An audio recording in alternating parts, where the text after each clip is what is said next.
नमस्कार दोस्तों, स्वागत है आप सभी का अपने गार्डनिंग चैनल पर, जहां पर मैं आपके लिए लेकर आती हूं नई नई टिप्स और नई नई ट्रिक्स गार्डनिंग से जुड़ी हुई। तो दोस्तों, क्या आपने कभी कोई ऐसा पौधा देखा है जो खुद ही अपने बच्चे पैदा करता है? जी हाँ दोस्तों, ये है मदर ऑफ थाउजेंड।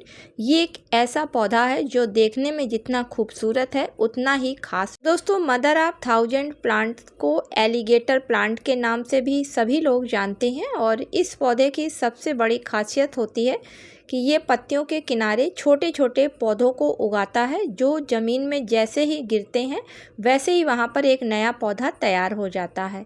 अगर एक पौधा आपके वहाँ लगा है तो फिर आप देखेंगे कि पूरे बगीचे में इसकी जहाँ जहाँ छोटे छोटे प्लांट गिरेंगे वहाँ पर नए पौधे तैयार हो जाते हैं। इतने पौधे तैयार हो जाते हैं कि आप इनको उखाड़ के फेंकने में भी मजबूर हो जाते हैं। जान लेते हैं कि एलिगेटर प्लांट यानी कि मदर ऑफ थाउजेंड प्लांट से अच्छी ग्रोथ और ढेरों नए पौधों को तैयार करने के लिए पौधे को किस तरीके से स्वस्थ रखना है, तो उसके लिए किन किन चीज़ों की सबसे पहले हमको ज़रूरत पड़ेगी। तो पहली चीज़ है कि मदर ऑफ थाउजेंड के पौधे को आपको पानी किस तरीके से देना है। तो चूँकि ये एक सकुलेंट प्लांट होता है और इसकी पत्तियों में काफ़ी अधिक मात्रा में पानी इकट्ठा रहता है और ये अपनी ज़रूरत के हिसाब से उस पानी का इस्तेमाल अपने ऊपर करता है। तो पानी इस पौधे को बहुत कम देना है, क्योंकि अगर ज़्यादा पानी आप दे देंगे तो इसकी जड़ें गल जाएंगी और पौधा जो है वो ख़राब हो जाएगा।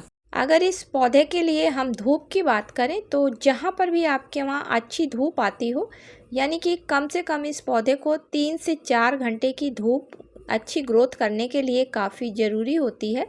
इससे कम की धूप मिलने पर ये पौधा अक्सर ख़राब हो जाया करता है। दोस्तों, मदर ऑफ थाउजेंड प्लांट को ऐसी मिट्टी चाहिए होती है जिसका ड्रेनेज काफ़ी अच्छा हो, साथ ही साथ मिट्टी काफ़ी हल्की हो। तो जब भी आप इस प्लांट को लगाएं तो उसके लिए जो मिट्टी तैयार करें तो काफ़ी हल्की बनाएं, तो उसमें आप सैंड की ज़रूर कुछ परसेंट डालें, साथ ही साथ जिसकी वजह से आपका गमले का ड्रेनेज सिस्टम अच्छा रहे, पानी बिल्कुल भी ना रुकने पाए। प्लांट को पानी कब और किस तरीके से देना है, तो दोस्तों जब इसकी मिट्टी अच्छी तरीके से पूरी सूखी हुई हो, चेक कर लें, उसके बाद ही आप इसको पानी दें। पानी भी इसको बहुत अधिक मात्रा में नहीं देना है, नहीं तो इसकी जड़ें नीचे तक गल जाती हैं। अगर फर्टिलाइज़र की बात करें तो दोस्तों इसका ग्रोथ का टाइम गर्मी और बरसात का सीज़न होता है। तो इस सीज़न में अगर आप महीने में एक बार इसको कोई अच्छी नाइट्रोजन और कैल्शियम युक्त लिक्विड फर्टिलाइज़र बनाकर देते हैं तो मदर ऑफ थाउजेंड का पौधा काफ़ी अच्छी तरीके से ग्रोथ करता है।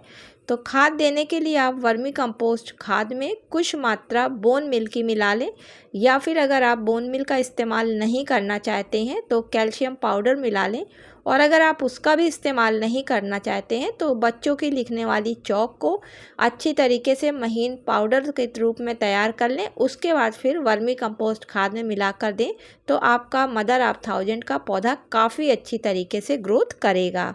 दोस्तों, लास्ट में बात करते हैं कि ये पौधा जितना खास और जितना खूबसूरत होता है, उसी के साथ में इस पौधे को लगाते समय कुछ सावधानियां भी रखनी होती हैं अगर ये पौधा घर के अंदर लगाया जा रहा है। क्योंकि दोस्तों ये पौधा हल्का सा जहरीला होता है, यानी कि इसमें हल्की सी जहर की मात्रा पाई जाती है, पॉइजन की।